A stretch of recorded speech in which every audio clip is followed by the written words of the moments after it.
I'm on my own, broken alone.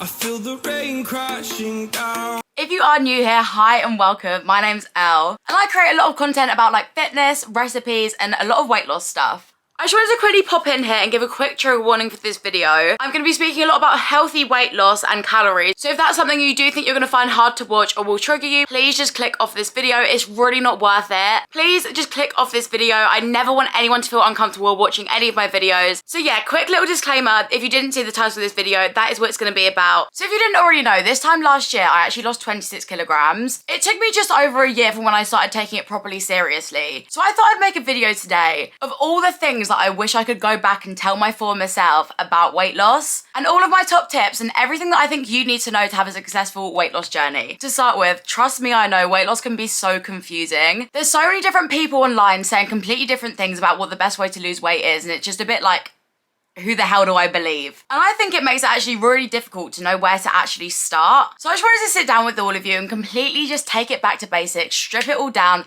take away the confusion on how I went from this to this. Because trust me, there's so many things that I wish I did differently. So I don't want you all making the same mistake. Because your girl's here to support you and give you some big sister advice as per usual. But yeah, without further ado, let's get into it and let's explain all the different things that I wish I knew. So these aren't going to be in any kind of order. I kind of sat down last night and planned out what I was going to say. So I have got some like points and stuff to go off, but they're not in any order. So just make sure you are watching the entire video because there may actually be a really helpful point to you at the end that obviously you won't know if you haven't kept watching.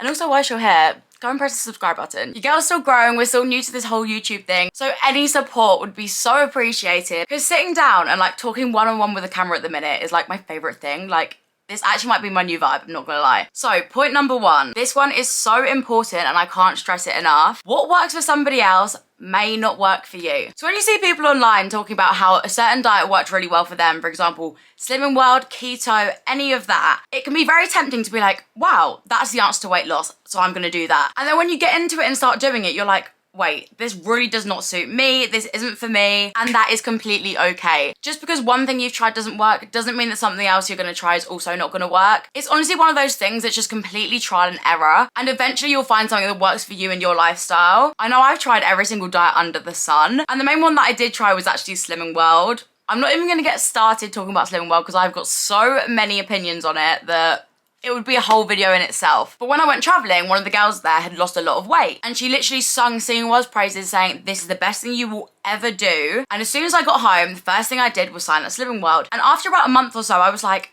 this isn't working for me. I can't eat like this. I was pretty much resenting eating food. I was resenting my diet, and that was a space that I never wanted to be in. And at that point, I was so demotivated because I was like, I guess I'm just never going to lose weight. Like, if this works for all these people online, all these transformation photos looked incredible. Obviously, it's just me. I'm going to be the only person that's never going to be able to lose weight. But trust me, do not believe that. Every single person in this world is different. Different things work for different people in every aspect of life, and weight loss is no different. Look at it like this. Just because your best friend is excelling in an art degree doesn't mean you're gonna excel in an art degree. That's worked well for her, that does not mean it's gonna work for you, and we're gonna use the exact same analogy with weight loss. Diets are so different. Some people work really well having like strict guidelines and a structure around their diet, which is absolutely fine. Some people that will not work for at all. So please just remember, if you have already tried dieting in the past and it hasn't worked for you, please do not let this demotivate you because there is something out there for everybody. And if weight loss is something you really want to do, you can't let it demotivate you. And this actually ties in really nicely with my next point, which is a calorie deficit. A calorie deficit, no matter what kind of diet you want, is the only way your body can lose weight. It's literally science. And to explain to you what a calorie deficit is, it means the amount of calories leaving your body is greater than the amount of calories going in. So say for example, in a day you're eating 1,600 calories, but your body, even on its own, is burning like 2,000 calories. You're then gonna be in a deficit of 400 calories. And that deficit you've then created is what makes you lose weight.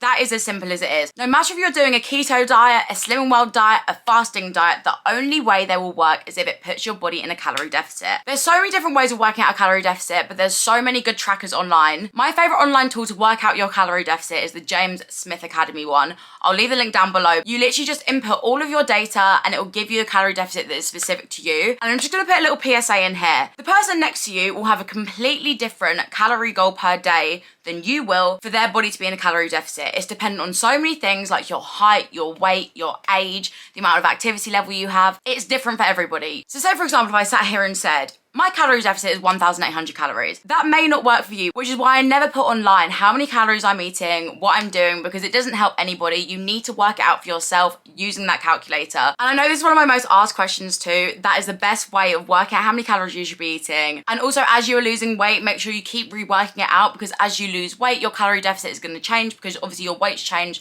and that's one of the variables we're using to work out your calorie deficit. So I would just say around every 2-3 weeks, just rework it out. If your weight is decreasing, just make sure you're going to rework out those calories to make sure that your calorie deficit goal is still suitable for you. So point number 3, comparison is the devil. From being there before, I know it is so difficult comparing your progress to somebody else on Instagram or one of your friends, but we're just gonna be going back to the same point of every single person is different. Everyone is gonna lose weight at a different rate. Everyone's doing different things to lose weight. So obviously the results for each person are gonna be different. And especially if we're looking with social media, we don't know what that person is actually doing. It's so easy for someone to sit on social media and saying they're doing this, this, and this, but then in reality, behind the scenes, they're doing something completely unhealthy for their body just to lose weight. And as I will always preach, your body's health in a weight loss journey should always come first. And obviously you don't know what's going on behind the screen for anybody. So what they're doing may not be healthy. So just be very aware when you're sitting on Instagram looking at different people's photos of their weight loss journeys. It's Instagram. People show the best points of their life. If it's a weight loss journey picture, they're going to show their before picture as a very unflattering picture, and their now picture is always going to be a very flattering picture. So please just bear that in mind. Somebody else that's doing well and working towards their goals does not take that away from you working towards your own goals, and that is something you always have to remember. Everybody in this planet can succeed, and if it does make you feel a bit shitty about yourself with somebody else posting that on social media, either unfollow them or mute them, because your social media you spend so much time on, you should only be seeing things that are uplifting you, bringing you good energy. That following people that make you feel shit about yourself is never ever worth it, I promise you. But yeah, just never compare your progress to somebody else's. Everyone's body's different. Everyone loses weight differently. We are all different people. So you cannot compare the progress of your body to the person next to you, because it's never going to be a fair test. So on to point number 4. Weight loss is going to take you a long time. I know online you've probably all seen the very toxic ads that are like, lose 20 kilograms in a week. It's not possible. It is not possible. The majority of those ads and stuff are completely fake. My progress pictures have actually been used in one of those fake ads before, and a lot of them literally just take it off people that have put in a lot of hard work behind the scenes and use it to try and sell a product. When we're focusing on our health in this weight loss journey, we're going to use the perspective as slow and steady wins the race. You have to think you didn't gain all of that weight overnight, so it's not going to come off overnight, and there is no quick fix for it. And that is honestly something that you just have to get into your head and understand that it's going to be a very long journey, and it's not just a quick fad diet that you're probably hoping for. A lot of people, I know old me included, just think that there's something that people aren't telling us. Like for example, there's like a weight loss pill that's going to do all the magic for you. But the harsh reality of it is you have to put the time and hard work in yourself. If there was a weight loss pill, imagine how many billions of dollars it would make. It would not be a secret. What I'm about to say is completely dependent on the person's starting point. But say for example, losing 10 kilograms in 2 weeks, if someone has actually managed to do that, it will not have been healthy for their body. They would have been putting their body under complete stress and probably making themselves a little bit ill by doing it. And what you have to remember is you started this journey to feel better about yourself. And trust me when I say weight loss isn't going to make you happy. You need to find that happiness within yourself. But this is a health and well-being journey. Just because you want to look a bit slimmer on the outside, it is not worth causing damage on the inside just to get those couple of pounds off a little bit quicker. And also, I feel as though if you spend a long time losing the weight, it is actually more likely to stay off you. If you go into like a 2-week crash diet, not eating anything, your body can't do that forever. You will have to give in at some point, and you're just going to gain the weight back. And one of the biggest pieces of advice I can give you is you need to see this as a lifestyle change and not a diet. This isn't something that you can get over and done within 2 months. What you need to start seeing it as is you're going to be making lots of small changes in your lifestyle to get yourself to the end result. And this is why you'll constantly see me posting really exciting recipes, things that you actually will want to eat, because that's what makes it a lifestyle. It's not taking the enjoyment out of eating. It's not sitting and eating rice and chicken all day, every day. I still look forward to all the foods that I eat when I'm in a calorie deficit because I've made it fun for myself.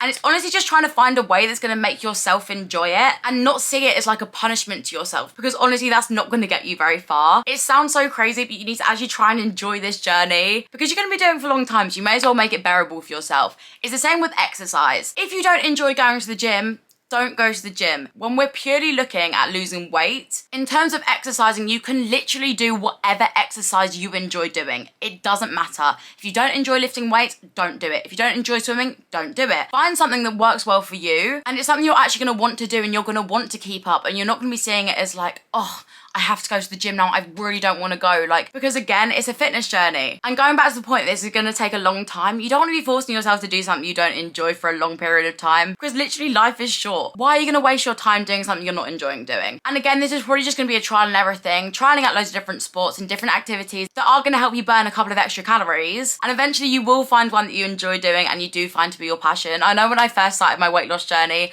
I was like, right, I'm gonna run. And I absolutely hate running. Running is not for me. And I forced myself to do it for about 2 months. And at the end of that 2 months, I was like, oh, I'm not gonna do this again. And I never ran again because I didn't enjoy doing it. But ever since I found my love for the gym, I go every single day and it's like a hobby to me. It's not like, oh, I've got to go to the gym. So just make sure you're finding something you enjoy doing personally. Right, so point number 5, weight loss is not linear. And I'd rather be the person that's gonna sit here and say this to you then you get a shock to your system when it happens. Through your journey, your scales are not just gonna be going down, down, down, down, down. There will be times in your weight loss journey that they go, oh, spike, spike. And you do gain a little bit of weight back. That is completely normal. Like, I cannot stress this enough. It's part of the journey. For example, life will throw curveballs at you. Let's just sit and think quickly. The last 2 years, did anyone think COVID was gonna happen and all the gyms were gonna close? No. But they did. We don't know what's going to come around the corner, and changing your lifestyle can affect the number on the scales, and that is okay. So for example, going on holiday, spending time with your loved ones at Christmas, Eid, like any kind of like holiday festival, food is going to be there. So for example, I know in England, a lot of the gyms are closed on Christmas Day. So I hope this makes sense, but there's going to be lots of different things that are going to be thrown at you. And because we're seeing this as a lifestyle, we're not going to sit on Christmas Day and be like, I'm sticking to my calories deficit. No. We will be enjoying life whilst we're doing this because it's a lifestyle, it's a journey. And sometimes those will result in a slight weight gain, but they're nothing to worry about. What matters is getting back on track after, because it's going to happen. It is inevitable that there are going to be points in the year that you're not going to be focusing on your weight loss journey as your priority, and that is completely okay. What matters is getting back on track after you have these periods of time off. And if you are using the scales for your weight loss journey, if you step back on there and you see that you've gained like 2 kilograms, it is going to be demotivating, trust me. But the longer that you're doing it for and the longer it happens for, you actually realize that you're going to bounce back really quickly. And a lot of the time that weight gain is not fat gain, because we need to get this straight. Weight gain, fat gain, 2 different things. If you stepped on the scales in the morning versus the evening, there will be a huge difference in the number you're seeing, because throughout the day, you'd have drunk a lot of water, eaten a lot of food, you would have exercised, and all of these things contribute to you gaining weight, not fat. But as I said, that weight is not fat. The scale that you're looking at can fluctuate through so many different things. For example, if you're gonna sit and weigh yourself in the morning and you haven't done a poo, you're gonna weigh more, because that's gonna be something that's gonna come out of your body and is gonna weigh something. Is that TMI? I don't think that's TMI. We're all friends here, it doesn't matter. But let's take Christmas for an example. When you're eating around Christmas, you're not typically eating a lot of nutrient-dense food, veg, anything like that. I know for a fact my Christmas diet is pretty much beige food and crisps. And when we eat a lot of food like that, that food has a lot of sodium in. And what does sodium do? It makes your body hold on to water. So when you step on the scales the day after Christmas and it's saying, oh, you gained 3 kilograms, you may have gained 3 kilograms in weight, but you haven't gained it in fat. Your water is just holding on to a lot of water in comparison to normal, and water weight, and a lot of that is going to be water weight that's going to fall off instantly. And one of the biggest pieces of advice that I'm probably going to be able to give you is you need to focus on what you're doing the majority of the time, not just some of the time. If say one day you went out with your friends, you had loads of drinks, you had loads of food, but the rest of the week you ate really healthily, you were stuck to your deficit really well, that's fine. Yes, going out that one day you may have consumed over in your calories, but the rest of the week you did really well. It will make your weight loss progress a little bit slower, that's a given. But personally, I know the way I feel about it is I'd rather enjoy life and it take a month or so longer, purely because I see this as such a long journey that I'm so happy to be involved with now. And you really think I'm gonna be going throughout this whole journey, not going out with my friend, not eating all the food? Trust me, babes. That's not happening. So I think we just need to be a bit accepting of the fact that it is going to happen, and that the scales may change a little bit because of that, but that's completely fine. Just as long as you've knuckled down on what you're doing the majority of the time, you'll all be good. Please do not worry about it. Every single aspect of life is about balance. Just like if you ate fruit and veg all day, every day, it wouldn't be good for you. And on the complete other end of the spectrum, if you drank alcohol and ate fast food every single day of the week, it also would not be good for you. So we need to find a happy medium in the middle where you're living and enjoying life. So point number 6 I'm going to be doing is you need to be ready. You need to sit down and work out your why. Why is it you want to lose this weight? What is the motivation for this? And what are you going to get out of this? What I used to do is I used to redo this every month, and I used to have a piece of paper and I used to answer these questions to myself to make sure that I still had in my head as to what my why is. I feel like doing this just really helps your brain understand why you're doing this, and it keeps you having this vision, and it means that you don't forget why you started this journey when things get a little bit tough. But also you need to be doing this for yourself and for the complete right reasons. If you don't have your heart in it, this journey is going to be pretty much impossible. Just because it's something that's not quick and it's something you are going to be doing for a long time. So to keep doing that for a long time, you have to understand why you're doing it. I know when I was a lot younger, when I first started trying to lose weight, I was doing it as like, oh, I just want to look good in a bikini, and then the rest of the year I don't really care.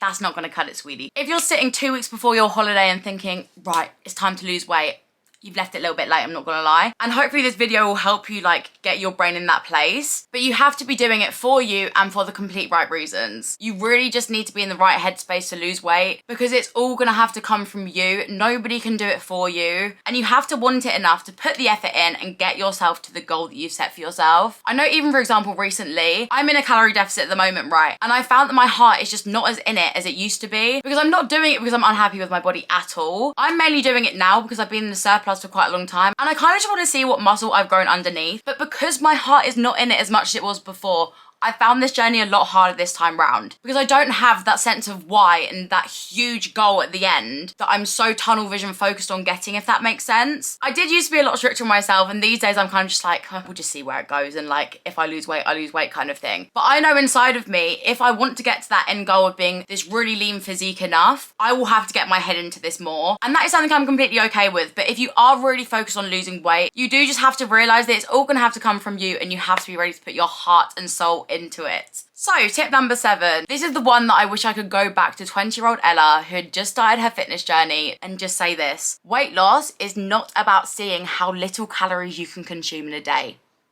Sadly, I feel like a lot of people get caught down this little trap when they're trying to lose weight, and I do get the mindset towards it because obviously I've been there. When people explain losing weight to you, is the amount of calories going out of your system has to be more than the ones going in. So your brain automatically starts going like, well, if I just ate a little bit less, then there'd be more calories going in, which means that my deficit's going to be bigger. Which technically, yes, if you did eat less, you would lose weight. It's factual. But I'm going to take us back to the point once again. This is a fitness journey, and we're meant to be bettering ourselves as people on the inside and the outside. I know it's a very generic number that everyone kind of throws around. I think it's because MyFitnessPal always recommends everyone to eat 1,200 calories, but 1,200 calories is not enough for any kind of grown adult. It's not enough. That amount of calories is literally the amount of calories that is healthy for a young child to eat. How are you expecting your body to be able to function as normal? Let me quickly go into this and explain this to you. Your body will not be able to survive on that little calories for a very long time. And what you're going to experience when you're eating that low calories for a longer period of time is, one, you're going to have no energy, because your body burns calories doing day-to-day tasks like going downstairs to get a coffee, walking to the toilet. Your body is burning calories. And the food that you're eating and the drinks you're drinking is what is fueling your body to do all of these different things. And that's not even including the fact that you may be going to the gym, working out, going on a swim, going for a run. Your body needs calories to do it. If you do completely undereat, you're gonna have no energy, which then means any of your workouts, you're not gonna be able to have any energy in. You're gonna be so tired, not even mentioning the fact you're gonna be so hungry because your body is gonna be like, please give me some food. And also, let me tell you this, you're gonna be the moodiest person ever. You're not gonna wanna socialize with people, you're not gonna wanna do anything because your body is so tired because you're not fueling it properly. And I completely get it. In your brain, it makes sense that if you do eat less, you're gonna lose more weight. But there's so many more factors to it than that, because your body needs food to survive. It's literally like if you had a plant and you didn't give it water. What are you expecting it to do? It will be able to last for a couple of days, obviously, but it's gonna eventually die out. It's gonna burn out, which is exactly what's going to happen to your bodies if you're not fueling them properly. And that's not even bringing in the factor of, say, if you are going to the gym, if you are running, if you are swimming, how are you expecting yourself to perform these tasks not having any energy? I know for a fact I look back at my workouts when I used to be on like a really low number of calories. I could barely do anything. And sometimes those workouts that I used to do would have been completely counterproductive because my body was screaming at me like, please, can you stop putting me under this much pressure? Like now I'm losing weight, my weights are still going up in the gym because I'm still giving my body enough fuel that I can go to the gym and be successful there. I can go out with my friends and not feel like moody and just want to go home the entire time. And that is just a matter of difference of a couple hundred calories. And if you actually think about it, if you're fueling your body enough to go to the gym, you're actually gonna be burning calories at the gym in a more productive way. So in the long run, it probably actually works out more efficient that you're eating more. And this is why if you're following good content creators, they will explain to you that putting your calories up sometimes when you are in a deficit will actually help you lose weight more. And it's not a lie, it is fact. Like, I cannot scream it anymore. Please just don't undereat, like, please. From someone that's been there and done it, like, it is not worth it at all. I look back on pictures of myself from this time last year, like, pretty much starving myself. And you'll see all these pictures of me like, oh, happy, like, I've gone through this massive, like, weight loss process. But then all the other photos of my camera roll are just me in bed not doing anything. Like, literally half the time I was crying and just so depressed because internally my body was saying to me, like, please just stop doing this. Please fuel me. I cannot live like this. So yeah, if you take anything away from this video today, please do not underfuel your bodies. It is the worst thing you can do when you're trying to lose weight. And I completely get where you're coming from. It does logically make sense. But hopefully the reasons I've given just then explains it a little bit more in depth as to why you shouldn't do that. Quickly before moving on to point number 8, if you don't mind clicking that little red subscribe button, it would be very much appreciated. And also the like button while you're there. It will take 2 seconds, it's just a quick click. Don't underestimate the power of walking in your weight loss journey. So the majority of the weight that I lost was actually in lockdown when there was no gyms open, there was no swimming pools open, there was nothing open. These were back in the days that you were strictly only allowed to go out on a 1-hour walk every single day on your own. It's a very low intensity form of exercise, meaning you can do it for a long period of time with putting very little stress on your body. And not only that, it's really good for your heart, it's really good for your health. Getting outside every single day is really good for your mental health and just well-being in general. So it's something that we should never forget about when we're trying to lose weight. It's literally even things as small as instead of driving around to the shop that's 5 minutes drive away, walking there for 20 minutes instead. Walking to the train station instead of dropping your car there so you can walk there and back. Tiny changes in your lifestyle like that over a long period of time will make such a big difference. And as I said, when I went through my main weight loss journey, walking for 1 to 2 hours a day was pretty much the only form of exercise I used to do. And hopefully I'm living proof of the fact that it works wonders. One really good way of doing this is setting yourself a step goal for the day. During lockdown, when there was nothing else to really do with your time, I normally had my step goal somewhere between 12,500 and 15,000. And the way that I used to track this was through using an Apple Watch. I actually no longer wear my Apple Watch for completely different reasons. I started getting very, very obsessive with mine to the point that it actually wasn't too healthy. So that's one thing I will say if you do get an Apple Watch. Just be very careful to not become too dependent on it. I would actually start wearing mine again, but I actually don't know where it is, so I need to actually find that. But if you're not wanting to spend money on a fitness watch, that is completely okay. Your phone will normally do this for you. I can't speak for Android because I've never had one, but I'm going to show you the way you can do it through iPhone. So if we're looking at this health app here, if you're just going to click on that, you're going to have to ignore how many steps I've done today. I've literally not left the house yet, but I promise I'm going out later. It will tell you at the top of the screen there how many steps you have done. I'm actually kind of embarrassed by that. Like, how am I making a weight loss video saying I'm in the calorie deficit at the moment and I've done 284 steps?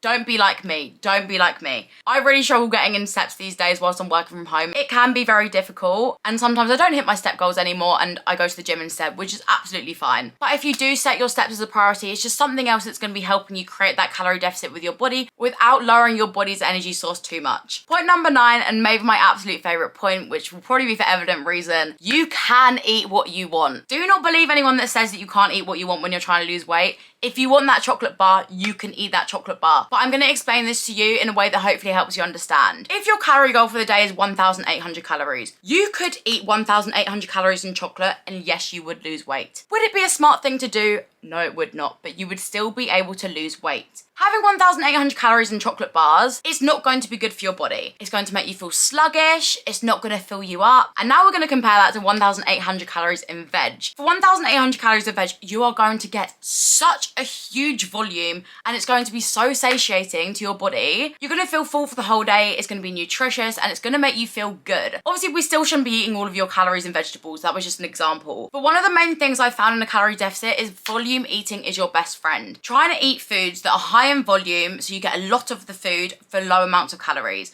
Really good things for this are 0% fat natural yogurts, egg whites, vegetables, fruit. The list goes on and on and on, but you want to be trying to focus on foods that are going to be helping you to stay full, because that means by the end of the day when you've reached your calorie goal, you're not going to still be hungry. But if you did the same thing with chocolate bars, you would be. But hopefully my point comes across the way I want it to. You can fit that chocolate bar in your diet. Still keeping the 1,800 calorie example, we're going to have 150 calories worth of chocolate. We've still got 1,650 calories to eat throughout the day. That bar of chocolate isn't going to be the end of the world. You can fit it into your calories nicely, so you can eat it. Being in a calorie deficit doesn't have to be all or nothing with everything. For example, every single day of my calorie deficit, I have eaten crisps. I love crisps. They're one of my favorite things. Say for example, I know fully well if I buy myself a big share bag of crisps and bring them upstairs into my room, I will eat the whole bag. I have got no self-control when it comes to it. So instead of bringing them upstairs, I'll weigh out myself a portion, bring the bowl upstairs and eat that. Then I don't have the temptation right in front of me to keep eating the rest of the bag. And if even that doesn't work for you, just buying smaller bags of crisps. Obviously crisps are just an example. You can do that with any kind of food. Instead of buying a bumper bar of chocolate, just buying little individually wrapped bars. So the temptation isn't there as much to overindulge. But yeah, hopefully that point does make sense. You don't have to cut all the foods you love when you're trying to lose weight. We just have to be a little bit more mindful when we're eating them. Point number 10, water and liquids. I didn't know whether to include this in my list, but I do actually think this is one of the main factors to my weight loss. Whenever I'm trying to lose weight, I will have a huge bottle of water. This is a 2-litre bottle and I will drink 2 of these every single day. Not only is water really, really good for your body, it keeps you hydrated, it also has really good positives for weight loss. I know pretty well I'm a boredom eater, so when I get bored, my brain's like, oh, what can I eat? Instead of doing that, I started working on my hunger signals and trying to understand when my body's actually hungry and when it's bored. And when I do think it's bored, I will sit and have a drink. Whether that's water, a Diet Coke, a low-calorie squash, anything like that is going to help you with your cravings without adding in any extra calories into your diet. So make sure you are utilising liquids in your calorie deficit because they also do actually keep you fuller. But yeah, that was a quick one, but you definitely want to focus on having lots of liquid. Obviously mainly water, but a Diet Coke, squash here and there will be very helpful in terms of like sweetness cravings. I know one of my biggest downfalls when trying to lose weight is nighttime eating.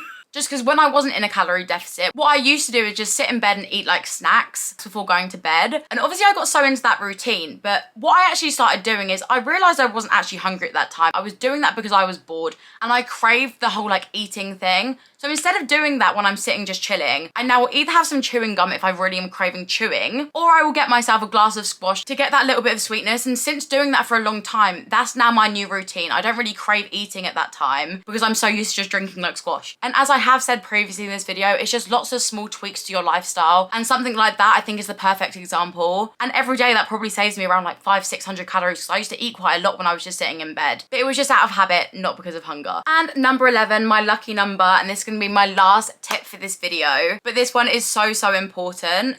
Listen to your body. I thought this one fitted quite well here because we've just spoken about hunger signals. And hunger signals is your body telling you, I am hungry. It's not you being bored, it's not you being greedy, it's your body asking you for more food. Food and calories are fuel for your body. So when you're getting hunger signals, it's your body being like, hi, I'm hungry, I need some fuel to like keep working, can I have some food? I don't care if you've eaten all your calories that day, if your body is sitting there and telling you I'm hungry, you should eat. If that means going over your calories, that is fine. But it's just making sure that you can distinguish the difference between your body's hunger signals and your boredom signals. I know especially for me, a lot of the time it is boredom, but I've now got to that point with my body that I know when I'm hungry and I need to eat. And going over your calories that day is absolutely fine. As I said before, your body has those signals to tell you to eat. You shouldn't be ignoring it because it's your body asking for food, and there's various reasons that some days this will happen and some days this won't. Say for example, as a girl, around your period, your body needs more food to work. I don't know how all the sciencey stuff works, but I'm assuming whatever's going on within your ovaries is burning calories because it's your body working. So your body will be burning more calories at that time in the month, so you probably will be a bit hungrier, and that is fine. I actually found when I ignored these hunger signals, it ended up in me binge eating. And you're going to consume far more calories when you're binge eating than you would have done if you just had something like healthy and nutritious to fuel your body. Binge eating is something that I want to go over completely in another video, so I'm not going to touch on that too much now. But yeah, just remember, if your body is telling you it's hungry, please do not starve it. But yeah, that's all the points that I wanted to include in this video. I hope that was helpful. I just really wish that I could show this video to myself 2 years ago because it would have helped me so much. So because I can't do that, hopefully it can help one of you. But as I said earlier, if you did enjoy this video, please like, comment and subscribe. I'm going to be posting a lot more sit down videos kind of explaining things that I wish I knew. So if there are any specific topics that you do want me to cover, please leave it down in the comments. But yeah, I hope you did enjoy this video and thank you so much for watching to the end. And yeah, I hope you all have a lovely week next week and I will see you next next Sunday with another video. I love you all so much. Bye. Held you close by the stormy seas. Oh, you meant the world to me.